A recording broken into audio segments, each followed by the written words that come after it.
right at you guys again with another flow, another show. And I got AOC. We coming at y'all, man. Come on with it. Y'all out of pocket, man. We coming at y'all today, man. Last time me and Law was on the other side of the fence from each other. This time, man, we got to bring y'all in the principal's office and tell y'all what y'all doing wrong at this point before we suspend y'all. Because this is out of control, bro. Come on with it. What's happening, Law? What is happening, my brother? How was first of all, before we get into this is the Monday show. How was your weekend, my brother? Man, weekend, every team that I rooted for, they caught the L. It was a loss. You know what I'm saying? I just blame me. Bro, I felt like I was watching a fever nightmare, watching the end of that damn Philadelphia Eagles game, bro. And they said, fly, Eagles, fly. Bro, it was the worst. It was so surreal. I'm just sitting there like, bro, this is really happening. Man. We really having to watch both NFC East teams make it to the NFC Championship game. This is really happening right now. Can't take this no more. Bro, and as if that wasn't bad enough, then we get on the socials and on the internet, and the fans turning on Dak. No reason, Law. Y'all killing me with this. They killing me, man. That's how I feel, bro. Oh my God. Like, oh my God. People I actually got some respect for, man. I'm seeing them turning on Dak. I'm like, bro, y'all supposed to be better than this, man. Put it like this. The craziest thing of it all, and shout out to Jaden Daniels, great game that he had against the Lions, and that made a lot of people turn on your boy Ben Johnson. But we're gonna get into that. We're gonna get into that. We're gonna get into that. But he still had a running back to average 5.4 yards per tote. Don't you know that it knocked the vision off of your face? Because this is the thing right here. This is the thing. It messed the camera up. It messed the camera up because he had a running back to average 5.4 yards per tote, and Saquon Barkley averaged damn near 8 yards per tote. Didn't you know that your quarterback or our quarterback is undefeated when they have a running back to average 5 or more yards per tote? So what? Say that again, bro. Didn't or don't y'all know that our quarterback is undefeated in the postseason when you have your running backs averaging more than 5 yards per tote? Imagine that. Now, shout out to Jaden Daniels. He did make some good throws and these sorts of things. But let's not be foolish because they still was able to average over 5 yards per tote. And don't even get me to talk about Saquon Barkley when their particular quarterback, he can't even hit water if he fell off a boat. He couldn't even hit the snow. And he was the only damn quarterback out there that didn't have snow on him, you know? Literally, bro. Literally. And then he was off a perk because I don't know if you heard about the game, bro. That man wasn't even on the same field as everybody else. I ain't never heard Jalen Hurts that loose with it. Well, I don't know if it'll snow next week, but rain, sleet, or snow, Eagles train to go. We'll be ready to go. I love playing football. How about that? I used to put it on when we played a video game as a kid. I put the snow on 100 and all that, but that was as a kid. But back to the Dak thing, bro. Back to it. I just don't understand how people can all season long come to the conclusion that it's Jerry. Jerry is the one that's getting in the way of all of this. Jerry, Steven, Jerry. You can do that all season long. And then when something happens that challenges your, I don't even know how to say it, I guess challenges your sports ego or sports toughness. When something happens, man, the first thing you have to do is just unleash on the closest thing to you, which is Dak Prescott. Right. And I just don't understand it, bro. When you look at it, Dak had the same, if not a better season than Jaden Daniels his rookie year. Fact. Dak had the same amount of success in the playoffs outside of actually making it to the NFC Championship game because he did his part, though. He did his part. He did what he supposed to do. He went toe-to-toe with prime Aaron Rodgers, y'all.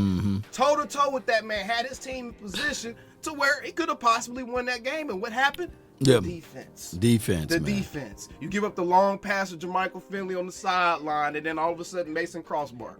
60-yarder. 60-yarder. So how easily we forget. We can sit there and look at Jaden Daniels and be prisoners of the moment because we're living in this moment right now. But we felt the same way about Dak as everyone's talking about Jaden Daniels right now in 2016. Yeah, and to be like 1,000, Jaden Daniels was a first-round draft pick. Dak Prescott was the fourth. So, and I'm not going to make this about Dak versus all of the quarterbacks that's in the National Football League because we get it. CBS, Fox, all of the people utilize and use the shortcomings of him opposed to Herbert. It don't look cute when they put Herbert. Herbert was a first-round draft pick, you know. Right. They don't use that. Like how many? He threw 4 picks, bro. Where's that coverage on Herbert, bro? They don't use that.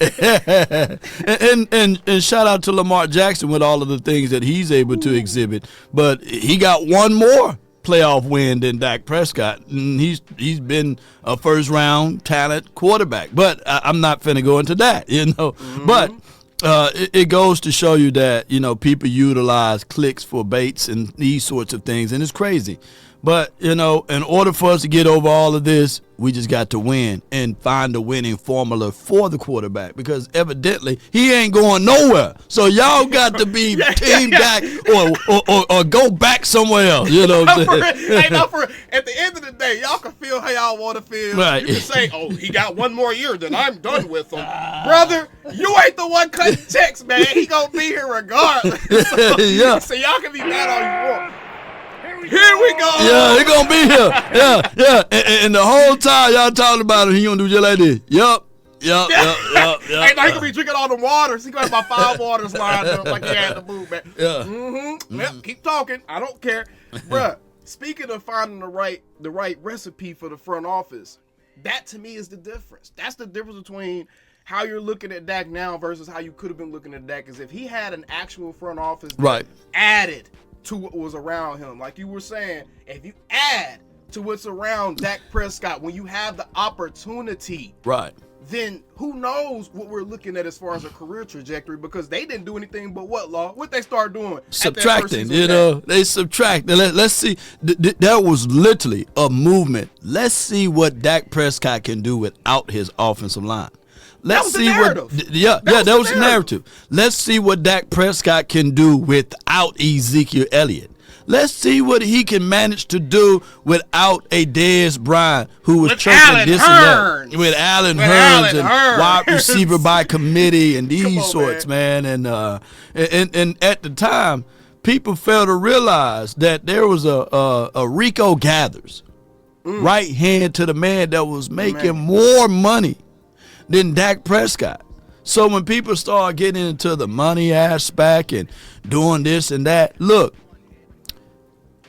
like this is what's the craziest conversation, and you did a video, it's viral by the way. It's viral.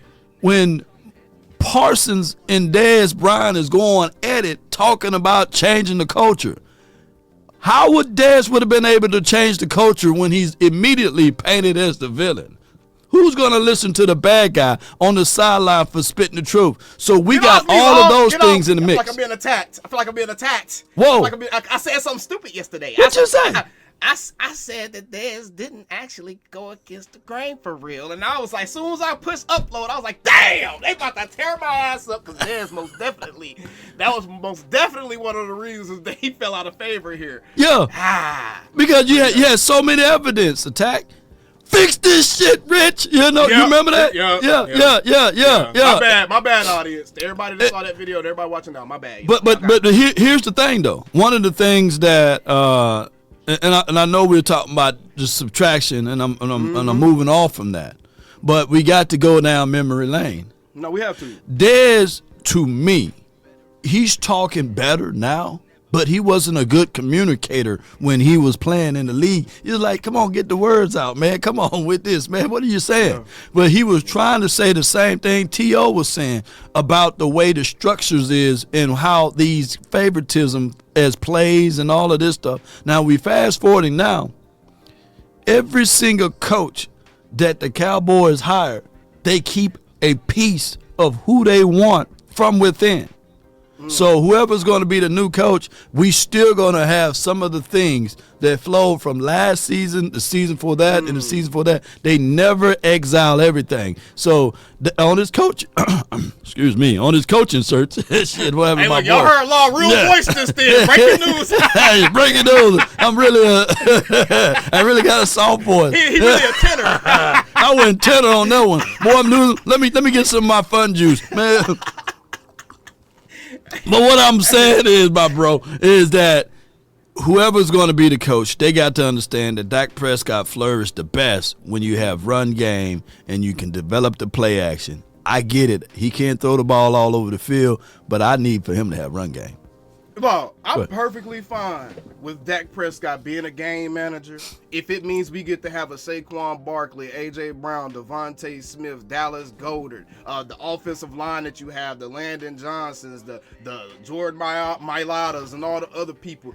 I'm perfectly fine with calling Dak a game manager if that means that we get to play with that type of help. Yeah. Please, give me game manager Dak if he comes with those toys, bro. Straight up, because Jalen Hurts, man.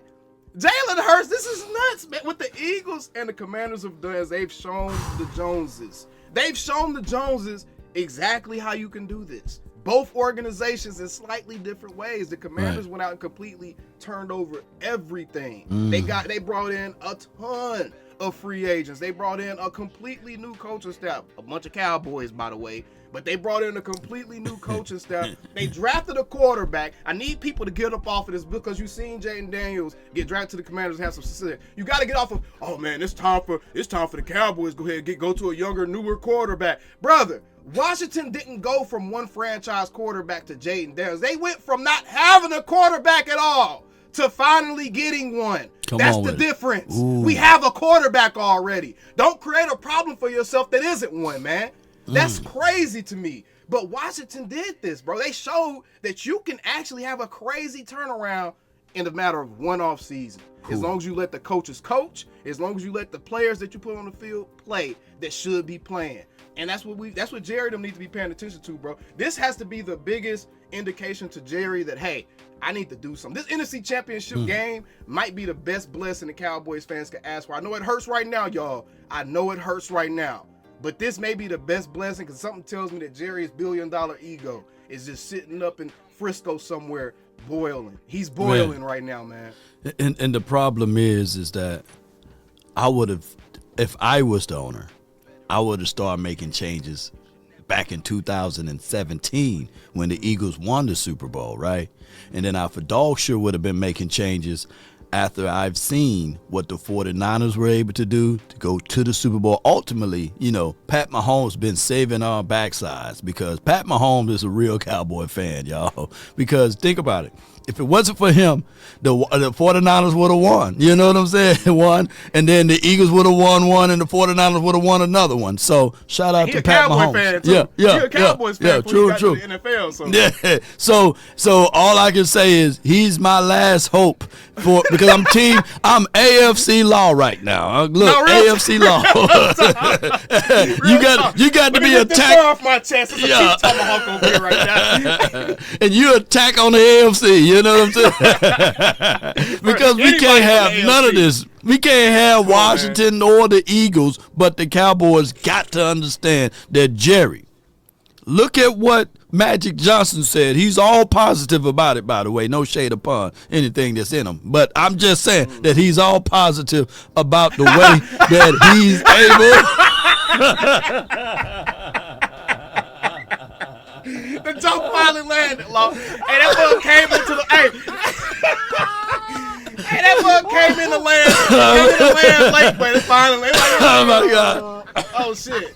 Oh man, that boy hit you about 2 days later. You're like, oh man. But I'm just saying, the way he said that they assemble stuff and they step back and they allow the coaches to do the coaches thing. Without a shadow of a doubt in my mind, I think that Mike McCarthy, I do fall in line with Troy Aikman. I think that he was a brilliant coach here. But will he be able to get the reins? No. So whoever we get, can we allow them to set out the table so that these boys can eat? These are our core pieces. CeeDee Lamb, nice wide receiver. Dak Prescott, a nice all-pro quarterback. Now we just got to find a running back to match. You know, we got Ashton Jeanty. We got the shirt and shoes. We got the shirt and pants. We didn't need the shoes, bro. Bro, if watching the divisional round games didn't make everybody get on the Ashton Jeanty train, I don't know what will, bro. I don't know what will. Yeah, I mean, it's very clear that that's where the Cowboys need to go. But go ahead, Lord. But you get this. Let me go to my other real voice. But Lord, he played for Boise State, Lord. He's no good, Lord. Ashton Jeanty, he reminds me of Melvin. What's his name, Gordon? And I every time I be sitting there like, did you see what did y'all see what Melvin Gordon had to run behind? Not for real though. That offensive line, come on, man. Them big corn-fed boys up there, man. Them big corn-fed boys. It's so simple, but it's complex when you have the Joneses. Yeah. Do you think that any of this stuff is going to encourage any type of change of course, any type of added aggression, do you think this is going to add anything to what the Joneses are doing, seeing these two teams, and especially if one of them going to win a chair, especially if Dan Quinn. I think we got to talk about the Dan Quinn aspect of this.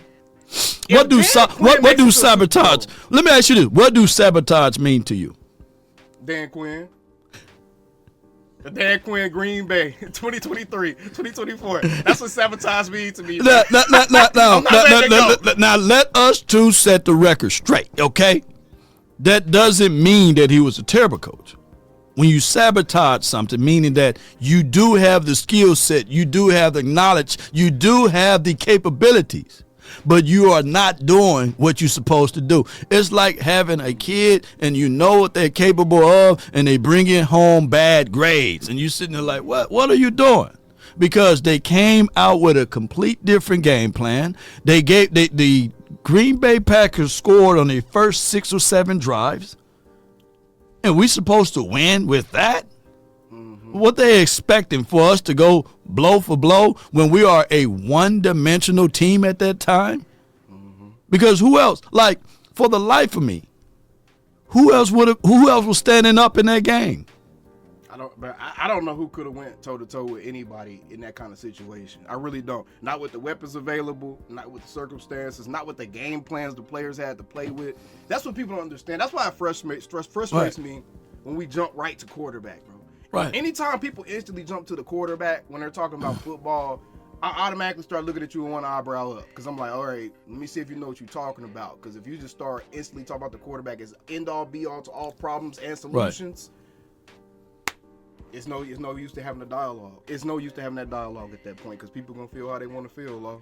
They will, man. And I hate pulling this up, but, you know, Dan Quinn, he's a motivator. He's a communicator. And for him not being way up there on the press box, seeing him on the sideline, being able to pat people on the backs hugging the players, looking them in the eye. I'm saying, why we didn't have that shit here? Why didn't you do that here, man? Because Mike McCarthy was too insecure to have Dan Quinn on the sideline. Break that dynamic down. That's why.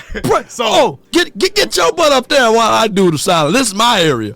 Exactly. Is that what's going? That happened? Exactly. We heard about Mike McCarthy being supposedly insecure about the fact that you had Dan Quinn, somebody who was very prepared to take over as a head coach for any team. You had someone like Dan Quinn standing behind you in the shadows for 3 years, with it being known that a Stephen Jones, that's his primo choice. That's who he wanted.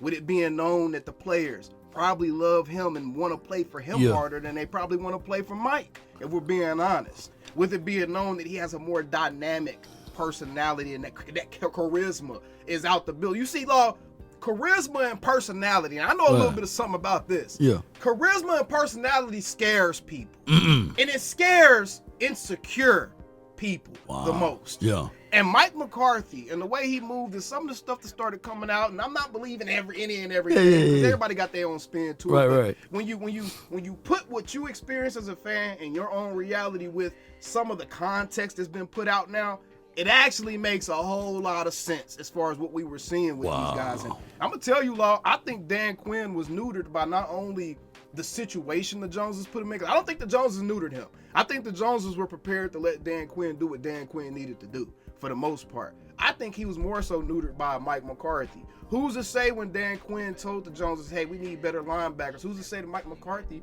didn't backdoor and be like, nah, we actually need this on this side of the ball. Don't worry about it. So you see what I'm saying? Right. So when you have that type of conflict and you got multiple guys who have a direct line of communication to the ownership and multiple guys who the ownership is willing to take information from and actually put it in action, sometimes those wires get crossed. And I feel like a lot of what we saw here was two coaches almost keeping each other from being successful. And then the wheels fell off this season. The wheels completely fell off this season because now it was all about Mike McCarthy and the willingness of the players to believe in his plan of action. Right. And I just don't know if that happened this year. Man, and it was so difficult knowing that, man, you only have a contract for 2025, 2026. Yep. I'm here for 2028. Man, F coach, and that could be a situation. Especially if you already got players feeling the way. Yeah. Like they reported about the Amari thing and then Mike walking around acting like he didn't know it was going to happen, but guys feeling like, bro, you knew that was going to happen. Yeah. Like, man, that's wild. And there's so many loose ends with this organization. Just like when it was a year when Kellen Moore was here and he was saying, I don't like stop routes. I don't like these option routes. And every team runs them, of course. But to see this continuously to happen and the whole notion of you install it, you call it. Like, I want us to be a team. And we wasn't a team because if you see the kitchen on fire, regardless of who cooking, you're going to go out there and put the fire out. And Mike McCarthy didn't do that, and that goes against these situations. So that's why it was self-preservation when we went into those playoff games. It looks like we didn't or we were not prepared because coaches were already thinking, where can I find my next job? Where can I go to get from under this chaos?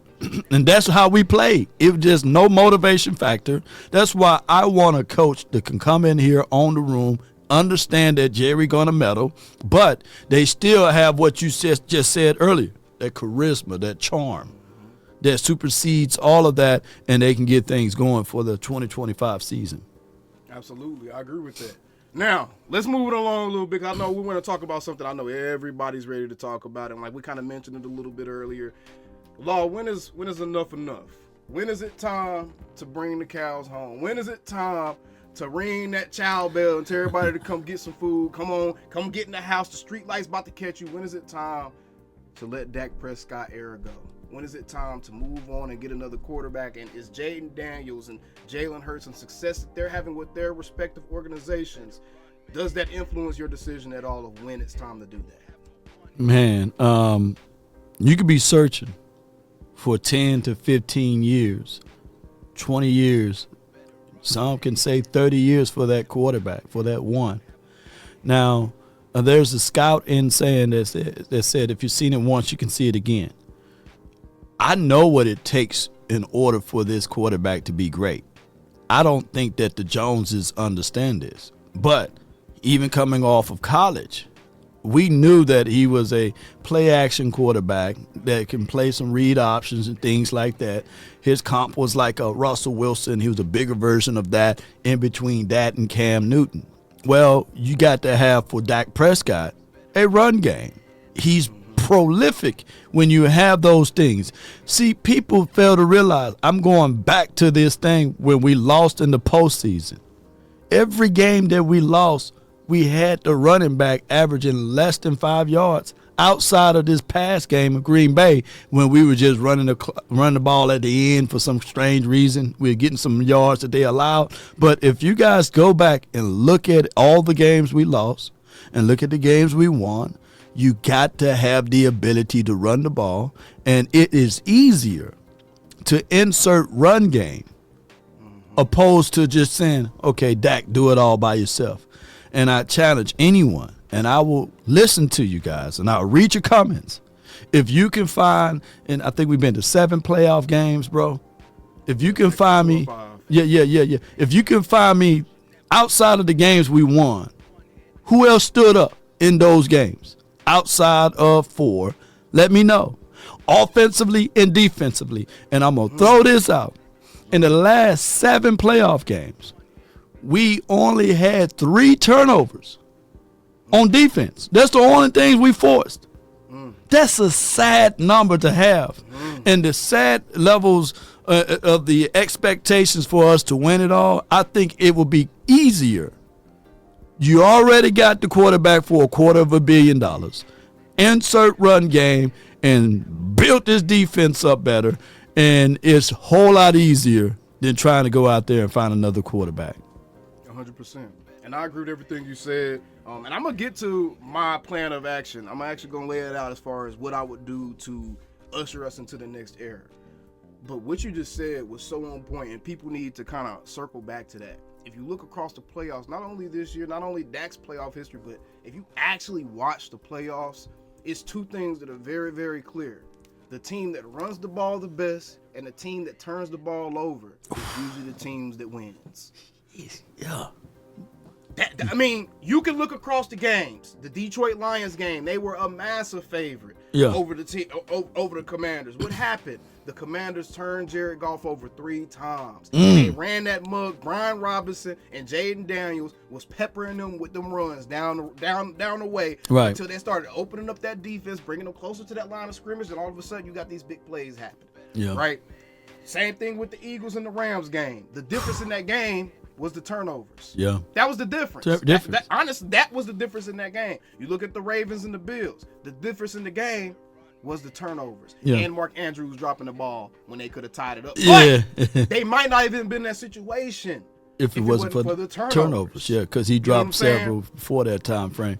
And if anybody, I can't stand the Bills. Boy, I love losing Super Bowl. But we owned them anyway, right? When we went to the Super Bowl. But if anybody can be a telltale sign of what coaches matter, Joe Brady. Joe Brady. Don't y'all know that Josh Allen was a turnover machine? Oh, my goodness, man. Look what he did to that kid. Miracles. No, yeah. Joe Brady was putting prayer hands on Josh Allen, bro. And before every game, he putting the prayer hands on Josh Allen because, my goodness, bro. There every now and then, you know, when you watch football or you watching it like the correct way, and you really are actually seeing the strategy behind what's going on the field, Joe Brady has absolutely impressed me, and Ben Johnson. I wanted to get into this because you brought this up. Okay, break it down. Because he could potentially be in the play. You know, more than likely the Raiders, but he could potentially be in the play. Ben Johnson, if y'all took that game that the Lions played against the Commanders and you used the 2 or 3 plays that probably were a little bit out of place to say that he's a less than offensive coordinator or head coaching candidate than what he was before that game was played, you are out of your cotton picking mind. I got you right here. You must be out of your goddamn mind.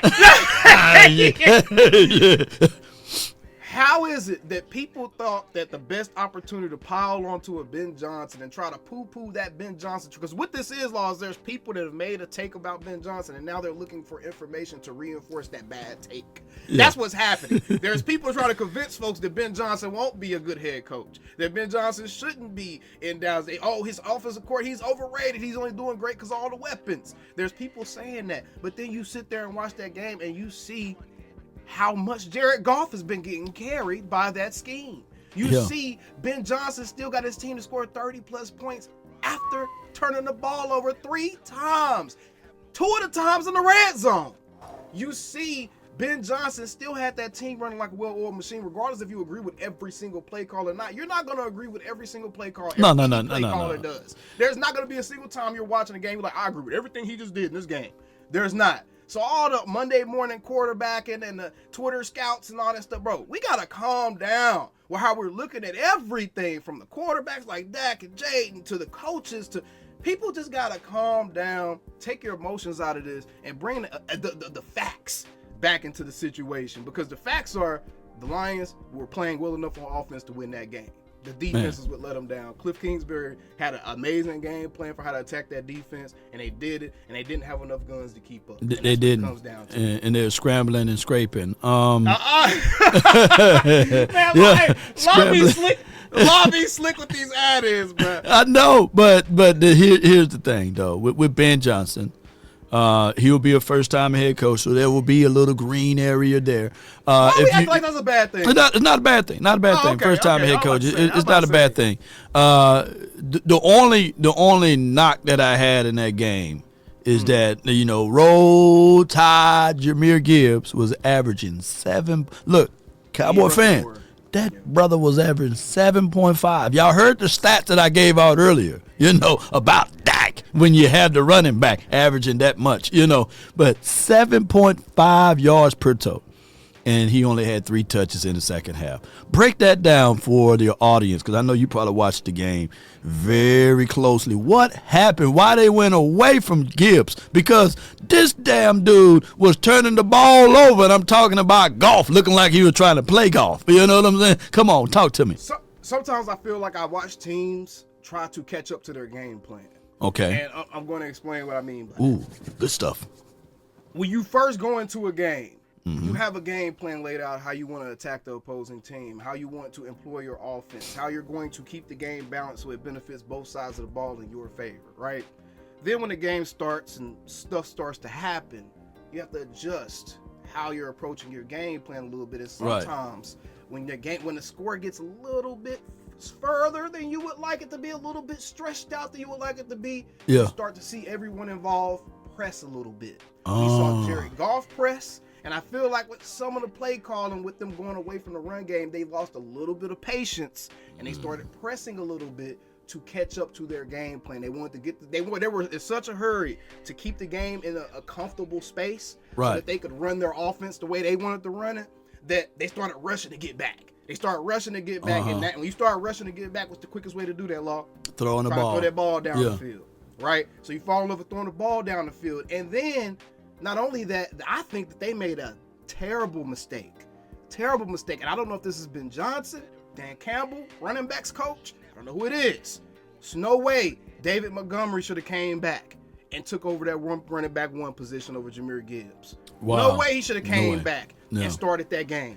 Wow. No way he should have came back and been on that field on 3rd downs in the red zone. No way, bro. There's no way. So they wanted to bite the kneecaps off, Hey, man. And they got bitten.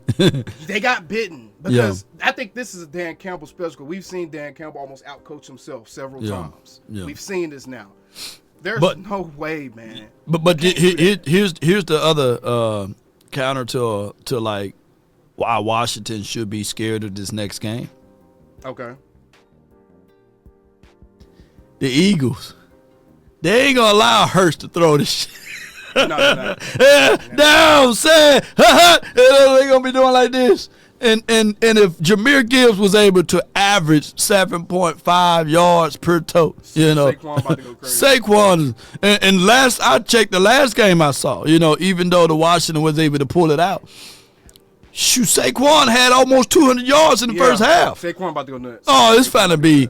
I hate to say this, but I'm thinking that it's going to be the Eagles. It's going to be the Eagles beating the Washington, and Jaden Daniels, unless they catch lightning in the bottle again, catch the Eagles by surprise, slips, fumbles, or scooping scores or something like that. The unknown, scrambling and scraping.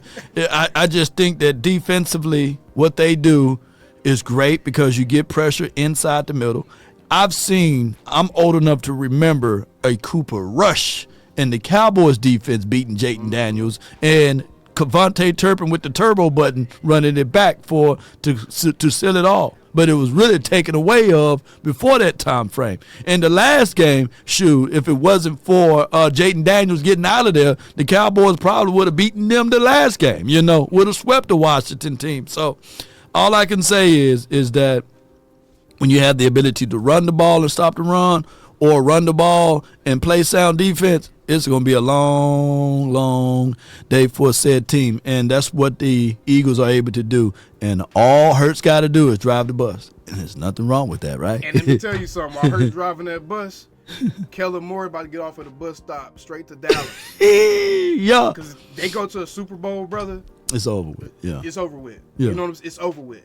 Jerry and Steven and company, they'll have every excuse, reason, whatever you want to call it, man, they'll have every reason to bring in Kellen. And there won't be much that we can argue about, because I'm going to be honest, as much as we love the stops and the hitches and all the unless we hate that stuff, the 4 hitches and stuff, to me, Kellen has shown some maturity. In this postseason, and I'm just keeping it in the butt. I still don't want Kellen here. I'm keeping it clear. Still, no Kellen Moore, anybody but Kellen. Anybody but Kellen. Again, taking my emotions out of it, leaving room for the facts to overtake the situation. Kellen has shown some maturity because he hasn't put Jalen Hurts in harm's way. Right. He has leaned on what's strong with that team, and you've seen him stay with it with Saquon Barkley. Yeah. You know, and I'm gonna be honest, the way he's calling the plays, right? I haven't seen, especially yesterday, I didn't see many plays where I felt like the offense was frozen out by the play call before the play ever started. I didn't feel like I saw any plays where if you had a quarterback that understood how to go through his progressions, I didn't see any plays where there wasn't somebody that he could have dumped that ball off to, or there was someone open. Right. Kellen's getting his guys going horizontal across the field a lot more now. And I think that was an issue. Was at first he loved the vertical routes, he loved the comebacks and the hitches and stuff like that. And if it wasn't that, then you just sending them up there on the sideline, right? Yeah. Kellen to me, I'm trying. I guess this is me coping a little bit long because I'm reading the tea leaves. Man, it's sad, but it's true. You know, there's nobody else that can go into the room and have that spontaneity of rapport that he has, right? And be able to grin and say, hey, I remember 8 years, every single coach since Jimmy Johnson been here had some shape, form, or fashion of a relationship with Jerry's. If not, they made sure that they inserted someone with their most influencing power. Think about it. It hit me. I was going through the list of all of the coaches, right? Mm-hmm. When I looked at, of course, you know, we can look at Barry Switzer. They had relationship back in Arkansas.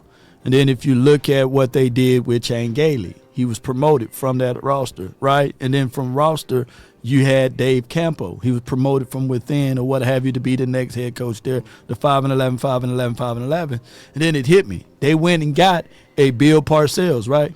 But guess who they was forced to have also? Who? I'm going to play his sound bite right now. You know what I'm saying? Yeah. Get your up there and contain the damn ball. They forced Mike Zim on Bill Parcells, right? Wade Phillips. They forced Jason Garrett on Wade Phillips, right? Jason Garrett, when it was time for him to go, and they brought in Wade Phillips 2.0, Mike McCarthy, they forced Kellen Moore on Mike McCarthy.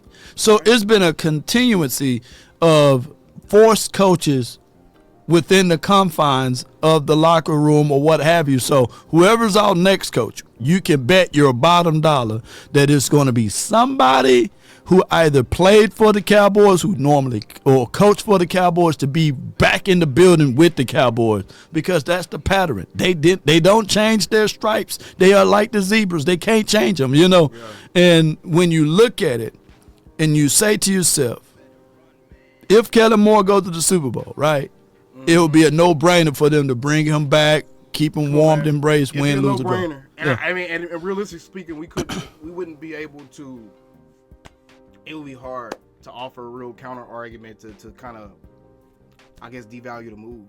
Because at that point, you got Kellen Moore, boy wonder, a head coach, a potential head coaching candidate under the age of 40, Super Bowl berth, maybe championship under his belt.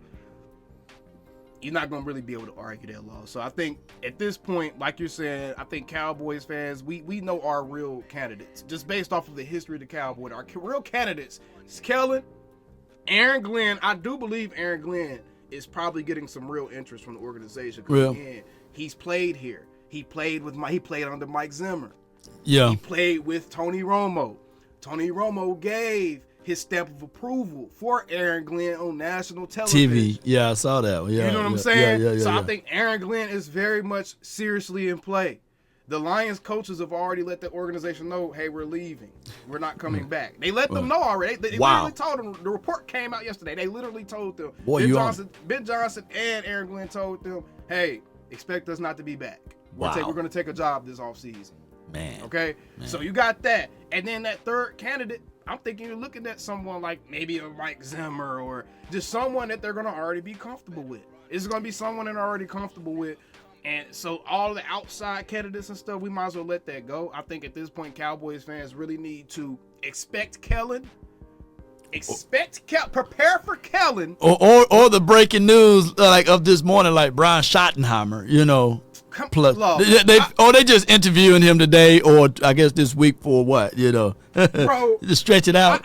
There's no way in my mind that I believe that Jerry seriously thinks that Brian Schottenheimer is a real candidate for this job. Right. There's no way. I think that they're just doing interviews at this point. Oh, this is what they're doing. Are you comfortable with Kellen Moore being your head coach? because people are moving that way. Because the Cowboys do everything backwards. We get out like normally a coach go in and say, okay, these are my staff. These are the guys that I hire. This is my running backs coach. This is my tight end coach. This is my O-line coach or what have you. But the Cowboys, they do it backwards because we already heard news about DeMarco Murray, Tashard Choice, strong candidates to being running backs coach. Yeah, how you doing a running back coach but you ain't got the head coach? Yeah, look, so this is a clear move that Jason Witten was on the phone saying, hey, Tashard, hey, look, I got this opportunity. Let me know. Hit me back when you get a chance. Hey, DeMarco Murray, hey, we played together, man. I know I got your voicemail, but hit me up, man. I got a coaching opportunity for you. And I think that Jason Witten is already – look, I'm thinking that the coaching staff is already assembled. They just going to put that last piece on, which would be Kellen Moore, and they are trying to lobby. They're trying to lobby this thing with Robert Saleh. Have we heard anything about Al Harris? Like nothing. Not a thing. Yeah, is his contract like I know his contract? All the assistant coaches' contract expired and stuff, right? Was his included in that? Yeah, I think so. Because if not, because I was thinking, technically he's the assistant head coach, and so when the head coach gone, he's got to be the head coach now, right? But they're telling me that his contract was ceased, you know. Oh man. And Bones Fossil too, you know, Bones, you know. So, I don't know whoever's going to be the coach in waiting. I think that they already assembling the staff together to fit their particular mold. And for those who say, Law, it wasn't a good interview. Normally when your interviews are short, them good interviews. Nah, real talk. Yeah, them good interviews, man. Kellen had a 2-hour-long interview with the Cowboys, bro. It was listed for 3 hours, right? So, so when it's short, you know, maybe, hey, man, I know you, go kick ass, but, hey, we like what you did in the interview. We can't wait to see, you know, how all of this fold out, but stay near your phone, that type of conversation, you know, wink, wink. All right, well, I'm going to go ahead and lay out the path to the future before we get up off here. I know you got to get up out of here. How do you get past the Dak Prescott thing? For one, you deal with it for at least the next 3 seasons. Right. So you might as well get that out your mind. You're going to be dealing with Dak here for at least the next 3 seasons, but I think over the course of those 3 seasons, you draft a quarterback every season in the later round. Mm-hmm. Every season, you draft a quarterback in the later round, and then the closer you get towards the end of that contract, you start seeing if you could draft a quarterback maybe a little bit higher. If you still haven't found somebody that you feel like it can be the incumbent. Me personally, I feel like a dream scenario, but this would take us having to suck. Break it down. I want Arch here. After that goal, dog. I want Arch. Oh, my gosh. I want Arch, but we would have to be trash, poo cheese, or some kind of major trade would have to happen, but I think Arch, man, that would be the perfect Dallas Cowboy quarterback of the future, man. I think that would be the best thing for a quarterback in waiting. You know, what year he's going to be? I think he's draft eligible after next year. I think he probably will come out in 2 seasons. Let me see. I hate to say this though, but we don't lose enough. We don't. Yeah, we don't lose enough. Even through the Dave Campo era, we missed out on the Peyton Mannings and the and we missed out on the Michael Vicks of the world because we won too much. 5-11. There's too many wins to be able to get those kind of caliber guys. And the Cowboys, the last time we did win the Super Bowl is when we drafted a quarterback in the first round. But I will say this though. out of this draft, if you want to take a little sneak at a late round draft pick, look up Jackson Dart. You know, I think that he can be a guy that you can groom to fill in. The whole Shador Sander thing. He'll be a good guy too, but you got to get him before the 4th round. I think some of these guys may fall to the 4th, but we don't have a 4th round draft pick. Yeah, we don't have a 4th round draft pick. Mingo, Mingo. You know, Mingo. And not to say that, you know, Dak Prescott is a spring chicken, but he is 30 to 31 years of age. Yeah, so come on, man. So come what on. What we talking about? What we talking about? What we doing? What are we doing, man? Hey, what are we doing here? But no, man, look. It's been a good one, my brother. You already know how we about to end this joint, bro. Yeah. We about to end this joint. Go ahead, run that mug up for me. Yeah, baby. We stink. Still. The same old Cowboys. Boys. Appreciate y'all for tuning in, man. Go ahead, Pastor. Come on with it. Come on, sing it. Sing it, y'all. Come on with it. Calling me, texting me, paging me, asking me, am I still them boys? Y'all usually check on me. Listen. I'm still them boys. Hey! Woo! Hey! I'm still them boys.